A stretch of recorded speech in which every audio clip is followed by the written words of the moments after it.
keluar daripada dunia, mana mereka mati dalam keadaan iman tercabut oleh Allah. Alhamdulillah Rabbil Alamin. Salatu wassalamu ala asyrafil anbiya wal mursalin wa ala alihi wa sahbihi ajma'in.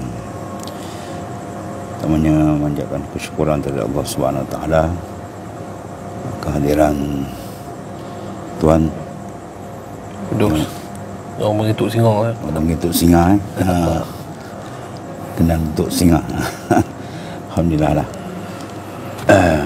Jadi insya-Allah tuan-tuan, hari ini kita bersama dengan tuan guru kita, Tuan Guru Abdul Rahman bin Jaafar, seorang alim yang besar lah. Jadi alhamdulillah, orang yang dalam bidang tasawuf, orang yang hebat. Jadi alhamdulillah hari ini saya bersyukur ke atas Allah dengan nikmat yang besar. Saya sendiri boleh duduk di majlis Tuan Guru. Alhamdulillah lah. Jadi hari ini saya nak minta sedikit nasihat daripada Tuan Guru untuk semua, terutamanya anak-anak muda umat Islam hari ini, yang mana yang terdedah dengan fitnah yang cukup banyak hari ini, untuk kita bekalan untuk kita nak berpegang teguh pada agama lah. InsyaAllah saya minta Tuan Guru boleh sikit nasihat. Bismillahirrahmanirrahim. Pertamanya kita kembali pada firman Allah Ta'ala, laqad kana lakum fi rasulillahi uswatun hasanah. Bagi kamu pada baginda Rasulullah SAW itu ikutan yang terbaik. Dan Rasulullah menyatakan, man tamassaka bisunnati dakhalal jannah. Siapa yang berpegang teguh dengan sunnahku, maka jaminan syurga daripadanya, daripada Ta'ala.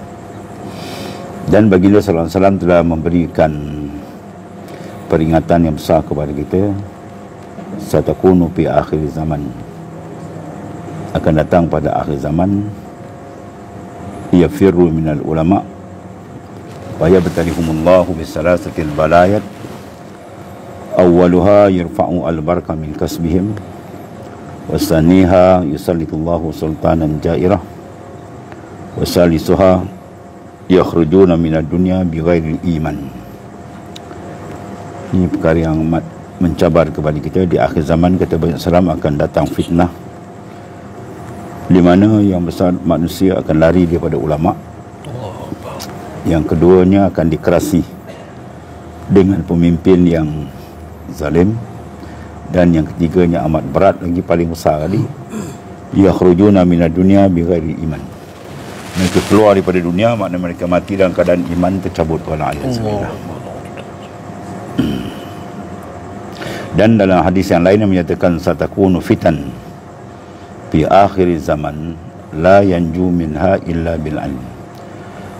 Akan datang di akhir zaman fitnah yang begitu banyak. Diibaratkan kalimah jamak fitan, fitnatun, fitnatani, fitan. Mana fitnah yang cukup banyak, dan tidak akan lepas daripada fitnah ini melainkan dengan ilmu. Itu yang paling besar sekali lah.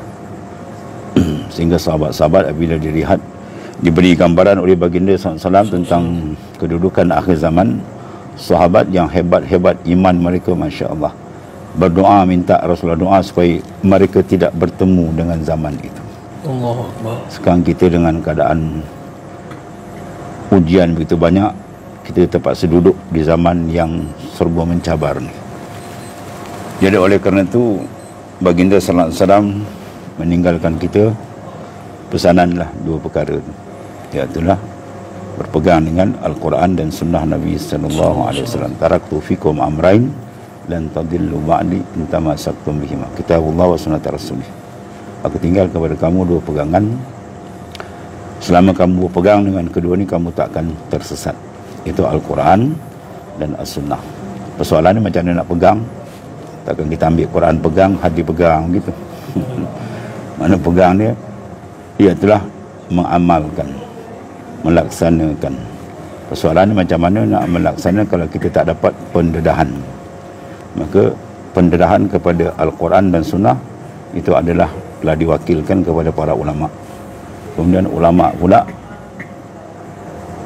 dibahagikan kepada dua dalam memilih. Kena ulama yang betul-betul jujur dan ikhlas membawa kepada jalan Allah, Subhanahu wa ta'ala. Sebenarnya ada ulama ul akhirah, ada ulama ul dunia. Dan dalam ulama yang dunia ni banyaklah Nabi-Nabi berikan peringatan kepada kita, yang mana benda ni berpunca daripada dalaman sini. Al-alim iza arada bi ilmihi wajah Allah habahu min kulli syai', wa iza arada an yuksira bihi al-kunus haba min kulli syai'. Ulama ni bila dia mencari ilmu, tujuan asali untuk mencari keridaan Allah, maka atau nak beri dia karamah, iaitu gerun kepada dia oleh orang. Mana orang tengok dia tu ada kegerunan sebab dia bercakap atas jalan Allah Ta'ala. Adapun sebaliknya, bila nak mengumpulkan harta dunia yang sementara ni, maka dia akan berpusing. Dia takut kepada makhluk, bukan kepada Allah Ta'ala. Jadi dalam suasana fitnah yang banyak, kemudian ulama pula terbagi dua. Dia kena rintih jalan ni amat-amat sulit. Kalau tidak betul-betul amat sulit. Jadi oleh kerana itu, ringkas ni kita minta 3 perkara lah. Sebagai permohonan kita kepada Ta'ala 3 perkara. Iaitu kita minta kepada Ta'ala taufik dan hidayah. Dan kita minta daripada Ta'ala al-inayah dan minta ri'ayah. Ya. Bil hidayah mahfuzun 'anil kufri wa syirik. Wa bil inayah mahfuzun 'anil kaba'ir wa saghair. Wa bil ri'ayah mahfuzun 'anil ghafarat wal khatarat.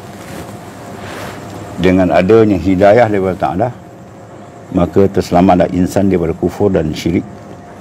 Dan dengan adanya inayah, bantuan, maka selamat daripada dosa besar dan kecil. Dan dengan adanya pemeliharaan, riayah, maka dia akan selamat daripada segala kelalaian. 3 benda ni kita minta kepada Ta'ala, supaya Allah Ta'ala kurniakan kita iman yang kukuh, dan dibantunya kita dalam memelihara kerosakan dengan maksiat dan mungkar.